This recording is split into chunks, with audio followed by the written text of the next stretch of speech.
Dhenkanal Kankadahad block रहणी गाँव में गाई गोरु को फाटुआ रोग व्यापुवा अभियोग होती फल 10 रु अधिक गोरु मृत्यु होता बेले 50 रु अधिक आक्रांत थिबा जणा पड़िछि। प्राय 2 मास हैला एही रोग हेउथिबा बेले गाँ को केही पशु चिकित्सक आसुनथिबा अभियोग करिसेंति लोके।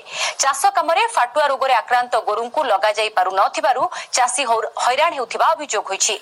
एने कंकड़ाहाड़ पशु चिकित्सा अधिकारी कहिसेंति गाँ रे वैक्सीन दिया जाउछि।